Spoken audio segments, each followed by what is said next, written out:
En direct de Kinshasa, notre cher et beau pays, la RDC, Kinshasa, capitale de la République démocratique du Congo. Bonjour, c'est Baz Fekodi, votre émission où on parle de l'actualité sportive liée à l'athlète congolais, République démocratique du Congo. Nous sommes les syndicats des athlètes congolais. Donc, beaucoup de la Ligue des champions Europe était total à Congo. Tout bête à rapport aux joueurs d'Abisso, mais Bissou tous allés 100%. Fekodi. Donc, Fekodi, ça veut dire que nous, ce sont les athlètes congolais qui nous intéressent. Dans le club de niveau RDC, de niveau Afrique, de niveau monde. Quand on a un peu que non, la mine, il y a mal, la mine, il y a mal. La mine, il y a mal à l'ambalia. Pour un peu, c'est dit qu'il y a Cameroun, l'Espagne. Trop bête le masolo en Espagne. D'accord? Donc, Ingolo va dire raciste. Mais c'est ça la vérité. Je dis ça parce que aujourd'hui, les médias français veulent nous imposer le style français. Là, comment la façon dont ils réfléchir pour le club de l'équipe nationale en France, ils peuvent surtout adhérer. Et ce qui est bizarre, on a fait Cody, comment on a Kinshasa, un Congolais, référence c'est comme Canal Plus, référence c'est comme équipe en France, référence tout le monde équipe en France. Bango, bah c'est la promotion, il y a culture, il y a makambu, il y a mboka na bango. Mais nous aussi, nous devons aussi Tobunda. Papa, n'a pas moyen de bord. Attends, tu reçois l'émission de Kola Poubelle. Attends, tu reçois l'émission de Kola Napaka Djuma. Tobunda Kaka Bongo. On n'a pas choisi de devenir des Congolais, de naître des Congolais. Nzambe Mpatinda Bissou. So yo que la Congo sonne, n'a pas réalisé dans le Congo, mais sache qu'il y a des Ivoiriens, les Sénégalais, les Malais, bah tu vas envier au Congo. La dernière fois, dans la Chine, il y a une ambassade de Chine, ambassade de RDC na Chine. Na kuta ba chinois bazo welela mulongo. Oto no mona na maison Chine tu dois le kuta. Tala ba chine bazo welela la. Toi, l'ingité donc c'est juste ça moi mise au point. Nous c'est la Fekodi, je demande à tous les Congolais arrêtons de réfléchir comme les médias français veulent réfléchir. On ne peut pas réfléchir comme des Français pour résoudre des problèmes des Congolais. Nous sommes des Congolais. Nous devons réfléchir comme des Congolais. On peut copier Bilo comme Soussou, mais nous devons réfléchir comme des Congolais pour résoudre les problèmes des Congolais. Congolais, oh, attends, la malaria, na sama, c'est différent des Français, oh, l'aime soit la malaria, t'es banda botama. Si on veut résoudre les problèmes Congolais, n'est pas un problème à faire. Boutika biso, tokeni des autres kende. Vous comprendrez? Polémique était, je pense, Galvin, on a niveau à Paris, Bayoki Ngai, Mamanouche Kambaka, Bayoki Ngai, Bison Simbou également, Bayoki Ngai partout dans le monde. Je remercie la base Fekodi, dans le niveau Angola. Bientôt, je serai avec vous, dans le niveau Rwanda. Je vois déjà les boss qui te pendent Chala Lukapa, que je salue Adolphe Mouteba et le staff Chilamwinda Mobimba, Daouda Mouchoko, président Pakis, président Claude Moupende. Tous les Fekodi, c'est besoin à Luanda, base Fekodi qui était le Binouana. On va tenter de faire quelques émissions. Nous allons parler de bras de fer entre l'INAFOOT et Nafekofa. Sur sponsoring, il y a Helico Cash. On va parler de ça. On va parler aussi des problèmes de 1 600 000 $, le contrat que Didier Boudi nous vient de signer avec l'Est Monaco de France. On a battu en marque visite RDC. On n'était pas d'accord avec ça, mais le ministre a signé. On va parler de ça. La situation dans nos clubs, les clubs au niveau de l'INAFOOT, championnat national, programme Trophée Sabino. On va parler de la situation de nos joueurs au niveau de l'Europe. On va vous présenter également Nathan Roy qui a surveillé de tout de près et le double match amico que Beck Club de Sabre va et ses poulets vont livrer dans le niveau à France contre Mali et Madagascar. Trouver à l'isolo yango, boye ba soki ezo de kandenge nini et voyage ya bentanda. Bako kende. To bako kende te. Kidiaba a eu visa, toi j'ai visaté. C'est ça, Fekodi, bonne humeur, un peu de l'ambiance, parce que Fekodi, qu'on se dise quand même la vérité, c'est la conception qui est autre que ce que les gens pensent. Nous avons ramené la rue à la télé. On a laissé la télé aux gens de cravates, avec Kaboulou. Bah, Kosabiso trop. Et ceux qui m'ont aussi mbakate pour la cravate, nibi. Et maintenant, nous avons cherché à faire parvenir pour la conjambo quand on a la cravate, ce que les peuples pensent dans le domaine du sport. Ce que les peuples pensent. Et dans le niveau de Fekodi, vous verrez, il y a des Congolais qui n'ont pas de diplôme des entraîneurs, comme entraîneurs, dans ça qui fait des entraîneurs, mais à quoi au sein de l'AIO, classement équipe ou à Kumisaka, puis vous venez dans le stade,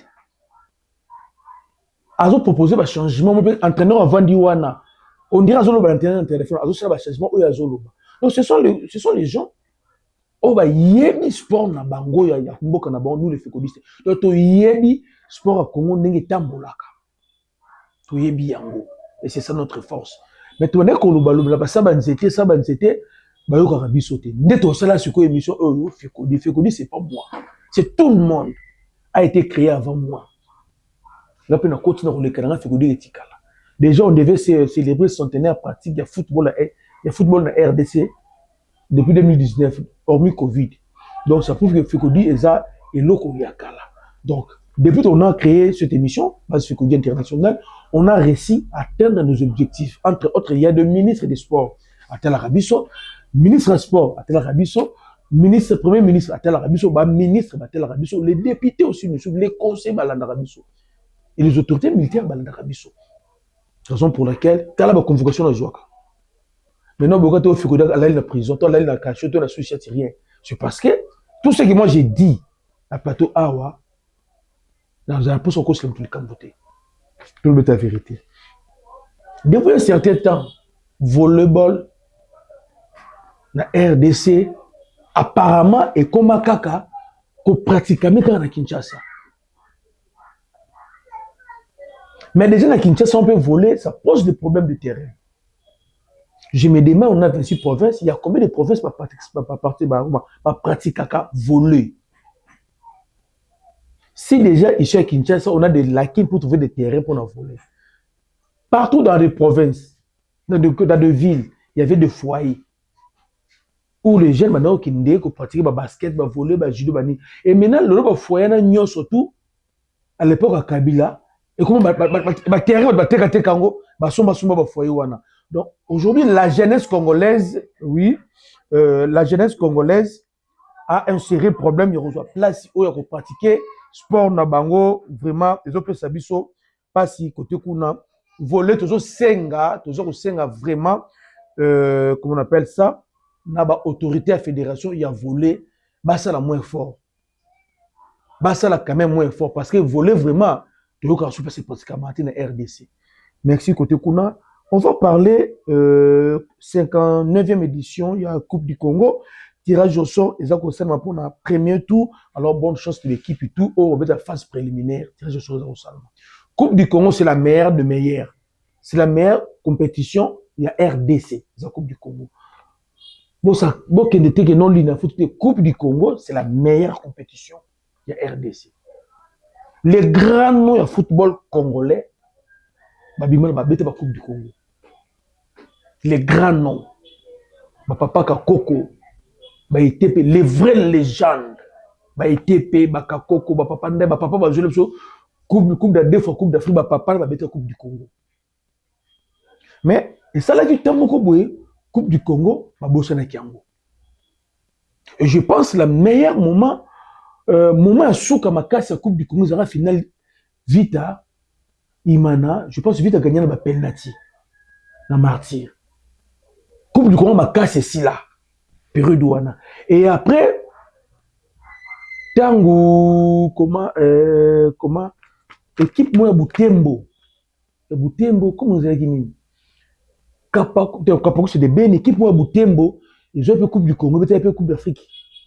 Donc, après, Wana, tu as bien, et il y a une série Renaissance. aya kozwa coupe du Congo. Le coupe du Congo ke imanazo zo mikolo ba vite mikolo wana za ba domo triqué. Triqué, qu'on se dise quand même la vérité. Comme équipe on a ya Butembo Geya. Je pense l'actuel entraîneur na bango eza Luende. Un ancien effectif. Côté Coupe du Congo, merci. Eliko cache l'Inafoot League et notre championnat national. Contre toute attente, avant de début championnat, tout le monde qui l'Inafoot a présenté Bissou va signer contrat, va renouveler le contrat. Na Eliko Cash comme sponsor à championnat, va changer même combo l'Inafoot et comme Eliko Cash Ligue 1, va signer un contrat à 5 ans jusqu'à 2030. Championnat est bandit, on doit payer ça $400 000 par édition. Moi, nous, au niveau de la FECODI, tout ça contre par rapport au championnat d'Abisso, $400 000, ça ne représente rien. Et par rapport, YPR, peut se raison, que le championnat est Katanaranango, et vraiment, nous, on s'est dit que nous, tout ça, quand même, mon poids, on va stade. On avait épinglé les raisons qui ont poussé les gens à boycotter le stade. Pour se épingler, on a tenté, on nous continue toujours à tenter de résoudre le problème. Sur l'hôtel, il y a une province, il y a des Akotonda. La ville province de Kinshasa, c'est ça qu'on s'imbattait. Parce que le dirigeant, il y a une ligue. Il y a qui m'a kamuto le bac à niveau FECODI, par comment il y a les autres qui ont le Bumbashi, sur le moment ils ont testé des autres. Mais à Kinshasa, ces autres ont raté. Parce que les gens qui dirigent la ligue à Kinshasa, ils ont compris la réalité. On a un problème d'insécurité, les problèmes, il y a des billets, il y a des katana, il y a des billets. Tout fait, on a mouki, fait kofa, à travers le président Sambi, a commis une pause, va revisiter le contrat, à même pas une année, va signer le contrat. À 5 va revisiter le contrat. J'ai demandé les juristes, oui, non, ils ont solo, mais le problème, ça se pose à niveau nous. Vieux Sambi, non, qu'on batika na ba jour na misapi pour ba kende soki un mois soki 27 jours pour ba kende to ka élection na fait bango ba kende.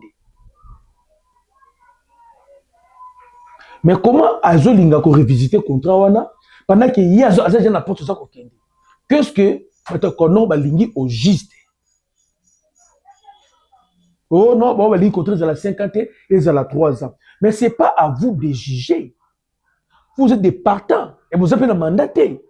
Vous êtes venu normaliser. Est-ce que Connor est normalisé? Non. Connor a créé des conflits énormes. Tous les gens ont marié Awa. Tous les gens ont marié Awa. Tous les gens ont marié Awa. Tous les gens ont marié réunion na Fekofa. Des miens payés. Tous les gens ont marié. Bah quand j'ai des miens Fekodi a fait si bien monter. Nous sommes qui tombent nous ça. Mais to comme il va bien sambi et comme que des miens sont tout fait qu'on fait on comment on va soldat na kati ba comment on va minduki na kati pour des miens pas à tout moment des miens puis des miens ba sala musala na bango ba ya pe kuna pambate vieux sambi to yebisaka bino à l'époque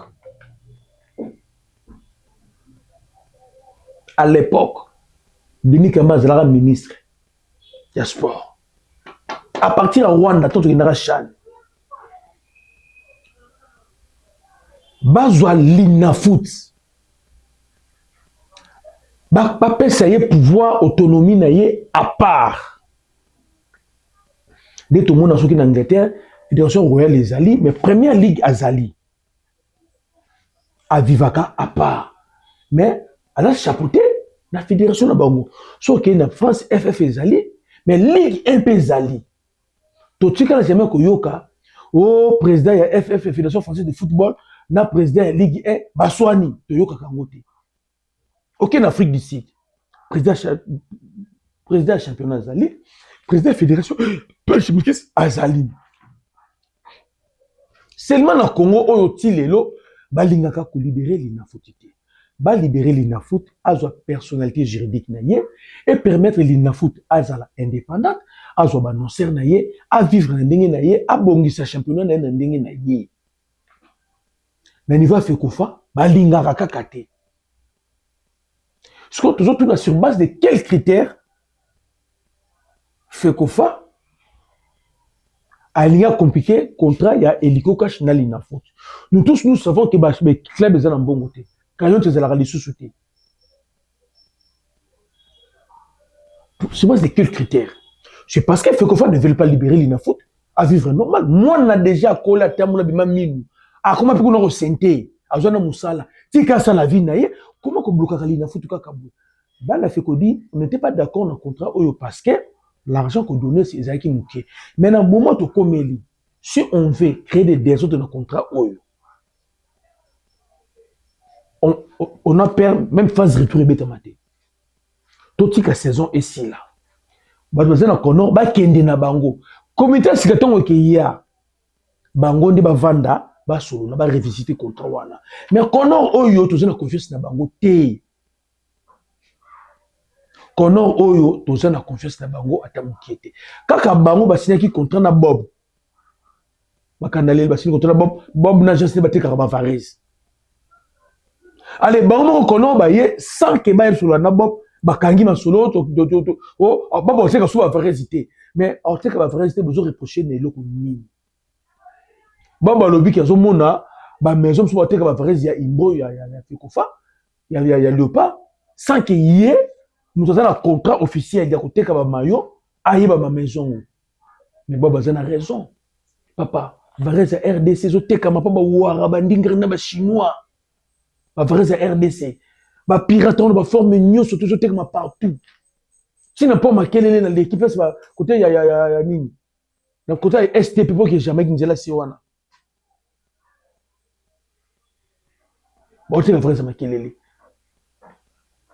toke na cimetière côté kinchuka côté kuna bazo le kana kinembudi na moni tombo côté gisha mtobe cha winner na tena pembeni na tombo va reza RDC ba côté va reza RDC tina ba cimetière Boté que là, ils ont quand même une équipe nationale.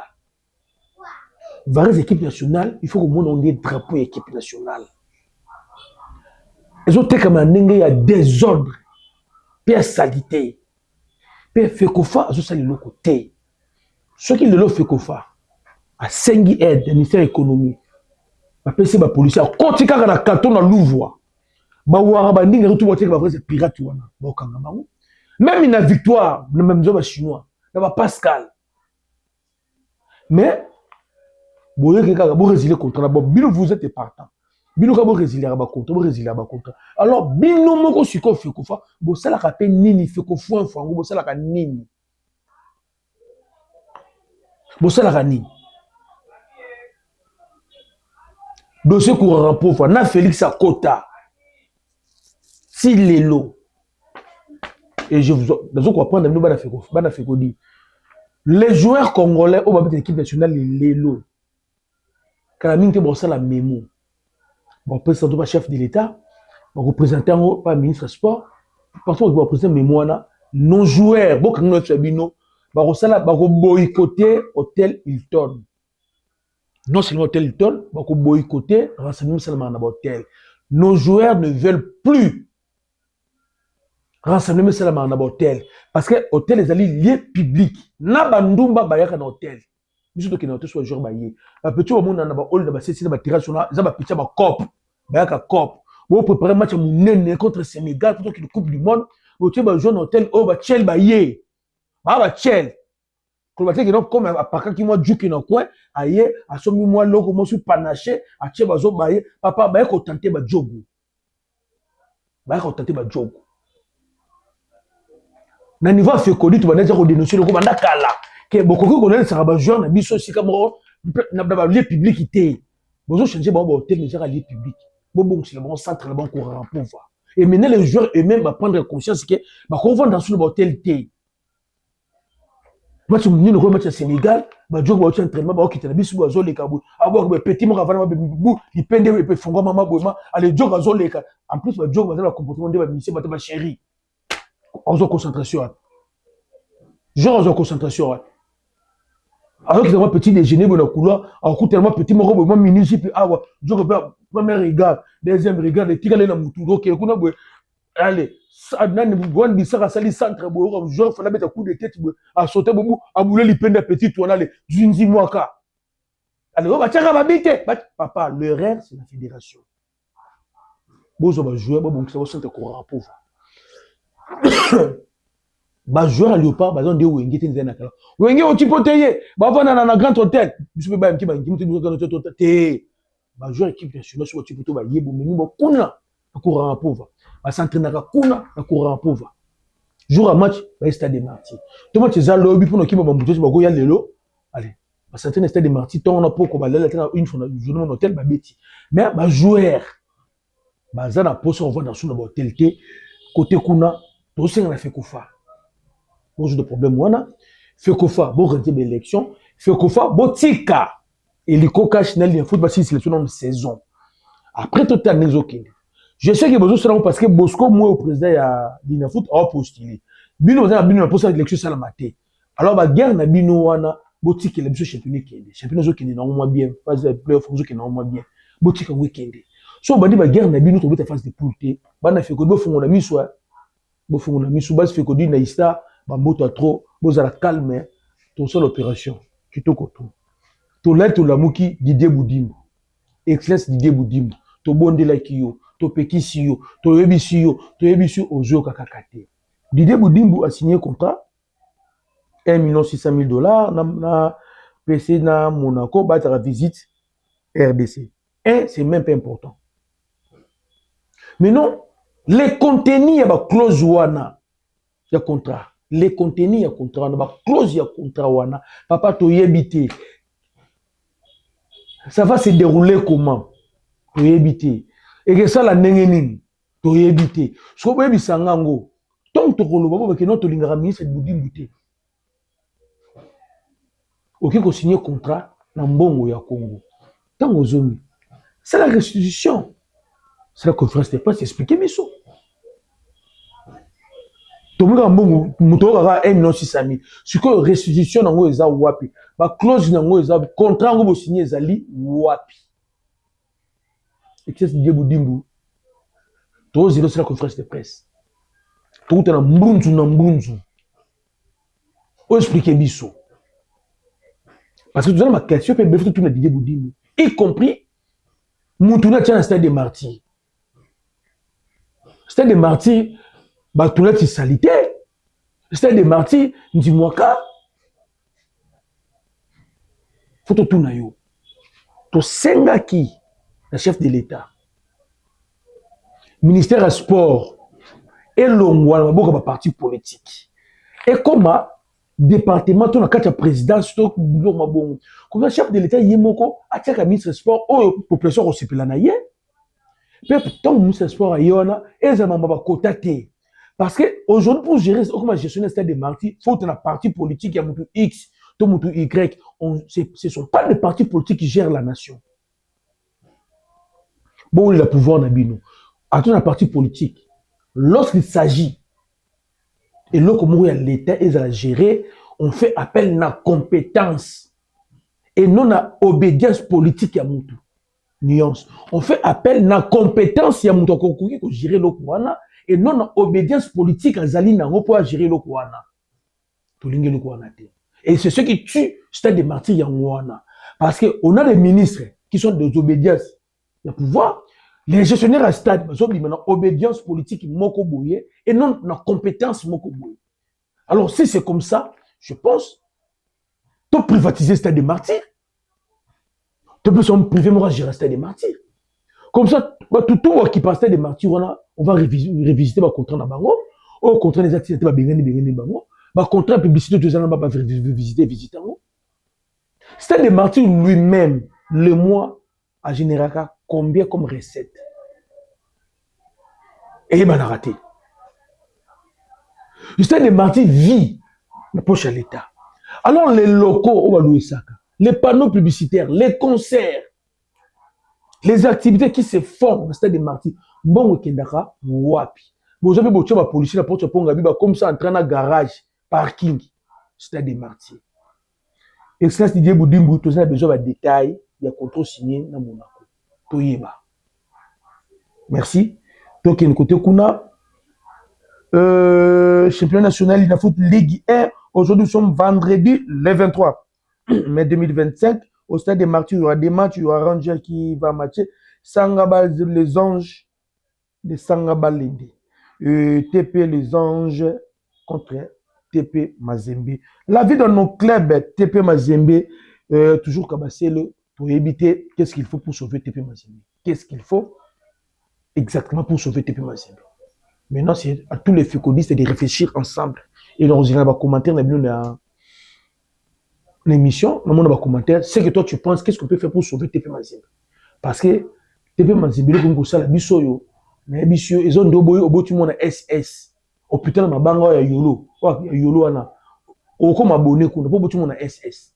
Donc, TP Mazembe a commandé un anémique. A comme aussi la maquilla pamba. Alors, tout ça pour sauver TP Mazembe. Vers club, quand tu m'allais, faisons un vers club, les joueurs devaient voyager aujourd'hui pour vite avoir bétana dans le niveau de Bachi. Les joueurs vont beaucoup voyager, bah le faut pas ça un salaire na bango. Et va rire na ba prime. Vers club a un problème de finances. Tonoba té. Donc quand on a souci, pas toujours le tout côté. Vous devez professionnaliser vos équipes. Bolingo côté. Lou Popo, les supporters de Lou Popo, ils sont entraîneurs na bango té Luc Ndela ba lingi était. Nous sommes au Mobenga Papi Kimoto, pour éviter ceux qui sont connus, pour que Papi Kimoto, Aza na Manier Meignon et Aza à l'aise. DSMP qui vient de battre Lupopo ici à Kinshasa. Je pense que les débats naturels à DSMP seraient aux Alpes sur beauté.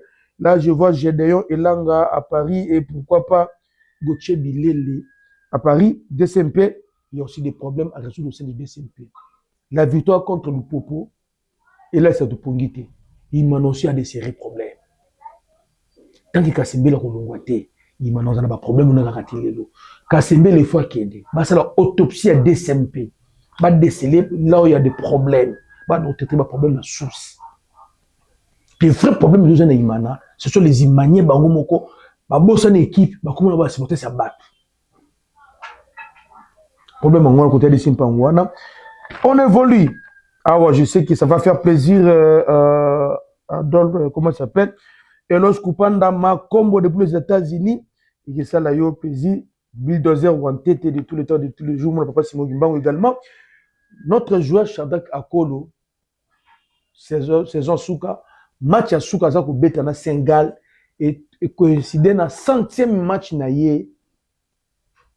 na Super League. 100e match, la première division, la Belgique, na Suisse. Il faut signaler, Shadrack Akolo, c'est le meilleur buteur congolais de Super League de Belgique. Après lui, c'est Chabani Nonda. Donc, dans l'histoire de Congolais, il a été dans la première division en Suisse, le meilleur joueur, c'est Shadrack Akolo. 5e match, dans l'équipe Saint-Gallen. Bonne chance à lui. Il y a Simon Banza, où Sporting de Lisbonne va réclamer Simon Banza. Je pense que c'est offre ma casse à Jean jusque-là. Sporting de Lisbonne. Et bonne chance Naye. Et Simba, à qui de côté Kuna, Axel Kayombo, la pépite de la RDC, est attendu en Autriche. Bonne chance. Mundele Nabiso. Afimi Kopouloulou, Beşiktaş, dans la Turquie. Azulu Kapé, Afimi Kopouloulou. Fiston Kalala Maël et son équipe Pyramide FC, basée déjà en Afrique du Sud. On va préparer finale, la Ligue des Champions, au niveau Afrique. Samuel Tanda a été retenu dans 11 de départ. Il y a phase de poules, il y a U20, il y a Coupe d'Afrique battu au Beta. Samuel Tanda, Djogo Nabiso, U20. Merci Naye. Tozana Noah Sadiki, qui n'a besoin que de 3 points pour être le sacré champion Belgique. Noah Sadiki. Un grand merci.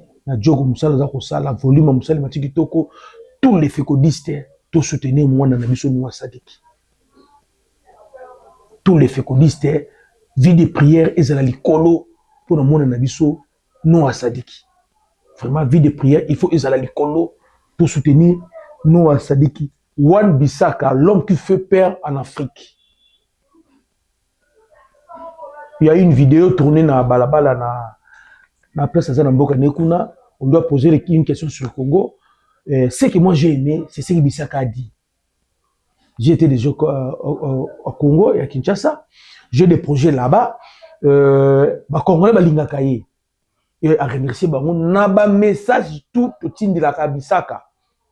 Et Bissaka a remercié tous les Congolais. Pour le message au tin de la cahier. Avant, Azala contact na des sabres. Pendant, Azala contact na des sabres. Et dans dengue ba sélectionner un message tout au tin de la Bissaka. Bissaka pe sibiso merci. Na ba message. Tout la qui est que tout lingaka ye. Et maintenant c'est à lui. Ninga Zoya, Alex Bisso que non, tout lingaka est pambaté. Ce que moi j'ai retenu le message à Wan Bissaka, c'est ça. Il a reçu beaucoup de messages venant de Kinshasa. Et partout, il y a des Congolais, partout dans le monde. Et maintenant, à Congo, à déjà Congo, après si ma fécondiste nyon surtout merci Wan Bissaka, na ba message to tindi la kaye. Et ba message à kanda pe à mona kiango. Na ba ndeko comprendre. Vidéo nezali. À mona ba message ba tindi la kaye, na ba message à kanda à comprendre parce que niveau ton ndeko linga ndeko yate, ndeko pousser ba comme numéro nini wana. Mais déjà présence na yeko yana Congo et balaye nyon surtout. C'est ça le premier mot de Wan Bissaka pour la première sélection de l'équipe nationale Nabiso. Merci côté Kuna. Je vous présente Nathan Ngoy. Nathan Ngoy. Vous devez retenir le nom. Nathan Ngoy. Nathan Ngoy. Congolais, belge d'origine. Congolaise né en Belgique. Il est né le 10 juin 2023. Équipe actuelle Standard de Liège. Poste de défenseur central. Taille 1m83. La taille est normale. Il a joué 17 matchs avec les équipes d'âge de Belgique. Il est éligible pour la RDC. Nathan Ngoy. Nathan Ngoy. Ne soyez pas étonné demain après demain. Vous avez une équipe nationale. Tout ça, vous avez une équipe nationale. Loïc William. Oh, Rwanda, Balinga, ça la bouton, la Betika qui émission bas, émission partagée, continue en Rwanda, on a besoin de boulou qui est en Rwanda. Émission précédente, oh, tel en total. Oh, il y a Loïc Mwamba, Loïc William. Avec la grenade dans la bidette en Espagne. En Rwanda, bah non réclamé. Mais bisous fait que tout ton moni dossier, tu n'y a pas émission. Émission Panzani, ma base fait que nous surtout ti base fait que nous à Tanzanie, zo qui en gros, bah bois qui on a base fait que nous à Rwanda, base fait que nous à Rwanda, des gens reliés, bah groupe union surtout, il y a sport au niveau Rwanda. Et c'est pas Nick qui peut l'équiper dans moment oyo. Bah na fait que nous à Rwanda, qu'on a qui peut l'équiper le coach. Bah on doit mettre un dossier moi na biso na denga la CC ba ben na biso joueur, après ba ganga. Tant fait que nous récupérer on le bouf, beti mo yana. Na moment on a Rwanda kuna so ki na Rwanda ba star mi kuna Rwanda nga face au fait que quand un journaliste dans la zone là qui est joueur wana quand un joueur na papa na ye kombo nezali kombo ba katangi kombo ba kasanye. Vous comprenez? C'est ça tout ça là. Décembre le match amicaux avec Mali et Burkina et Madagascar. Contre toute attente, au niveau à Mali, tout est prêt. Tout est prêt. Dans des forums qu'on a, où on discute avec les Maliens, au niveau à Mali, tout est prêt pour le match wana. Et la fédération, dans la fédération à Bango, on donne des informations, des détails chaque jour pour actualiser par rapport au match amicaux wana. Mais chez nous, on a fait quoi? Foin. Plus grave encore, les intendants, ils ont visité. Donc, hormis, Mindel, nous avons la staff, na bateau, va résider dans Poto. Donc, là, comment il s'appelle encore? Dodo Landou, le manager, n'a pas su monter ce que vous allez nous dire. Ou on t'a dit Poto Bayaka. On va dire les intendants, aux Kidia, Mouti, Baba Geta, aux Taki, Baba Serge. Bon, l'offre à Poto, d'une votera Poto, je ne sais pas, basé la visa combien. Mais pour un match où les intendants, les clics là, je vise. Alors, si on doit faire que tu vendis, tu peux réfléchir. Et ça fait que forme, tu as 12 Tony. Mais avant de commencer au niveau, staff technique, équipe nationale, beaucoup prévu, beaucoup de visa. Ça fait 2 fois en gros. Donc, ça fait le même problème de visa pour nous qui l'Europe.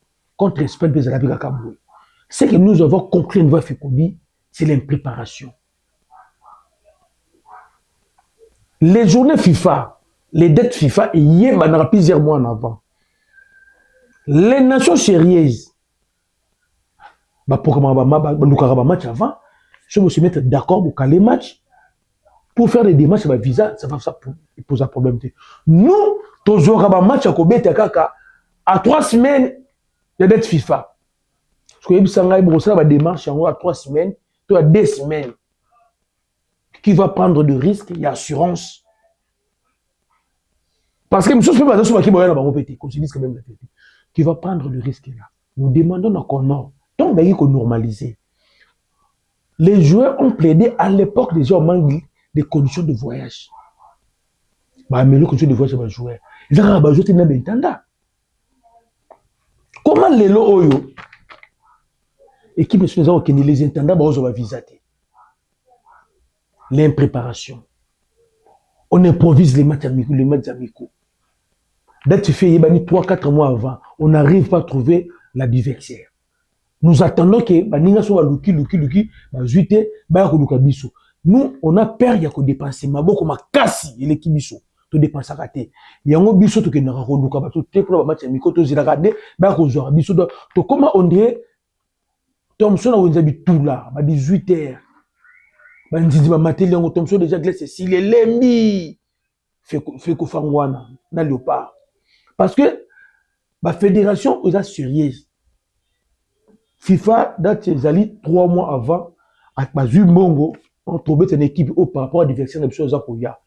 Quelle équipe on a, équipe on a passé ma condition à Bango, Bayokani, la Rebimi, Bakale match. Mais chez nous, ça ne se passe pas comme ça. Moi, Sangai, équipe Nini, Oyo Bisso, tu as négocié naïe, avec un match amical. Comme si tu sois les devants, ils allaient rater. Ils allaient rater, non, Bango Béaka vers Bisso. Béaka vers Bisso. Tant Béaka vers Bisso, il y a des conditions. Mais ce que Bisso, pour qu'il est vers, tu t'as raté, pourquoi? C'est parce que, beaucoup m'a cassé. Et les loyaux, les intendants, ils ont visaté. Je vous rassure que, à niveau, niveau Mali, à niveau de fait qu'on communiquer. J'ai vu les Congolais, à niveau, il y a France, il y a Europe. Il y a des Congolais aussi pour le match Orléans. Dans une image de stade Wana. J'ai même combo ya Moutou à chargé à secrétaire à stade Wana. J'ai. Au niveau Mali, je vois comment les Maliens évoluent pour le match Wana. Côté Nabiso toujours kaka kuboitier kaka kuboitaka. Il y a toujours singa il que ça la manafiko fa to kende. Ce qui a retenu mais émission Nabiso Lelo pour conclure.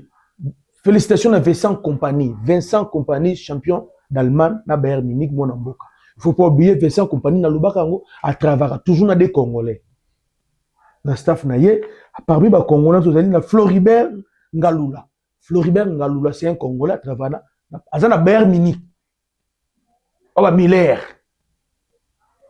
Vous comprenez? Na Bayern Munich, à travers Vincent Compagnie. Vous avez Rodiz Maniengi. Ils sont deux, il y a Rodiz Maniengue, M. Rodiz Maniengue, la personne Motisco Zali, Floribert Ngalula, le deux, là, ce sont des Congolais, qui ont travaillé dans l'institution, nous, le Bayern Munich. Donc, ça prouve que nous, les Congolais, nous sommes capables de faire mieux. Nous sommes capables de retourner au Coupe du Monde. Nous sommes capables de jouer Coupe d'Afrique. Parce qu'on a des Congolais au bazar là-bas tout. Les vrais problèmes, c'est la sorcellerie qui se trouve au niveau de la fédération. Qui ont fait Kofa.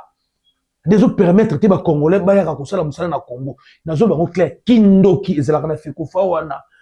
Ils ont empêché Banamboka, on va qualifier. Il y a comme match à niveau football congolais le colo, baillent à Kosala. Et tout ça, nous avons boya kaka Kosala. Neti, Monsieur Francis Sadiki, l'académie naie, Francis Académie Football, ou à travers de l'Europe, et qu'on travaille à wa. Rendez-vous Ezali lobby samedi 14h pile heure de Kinshasa.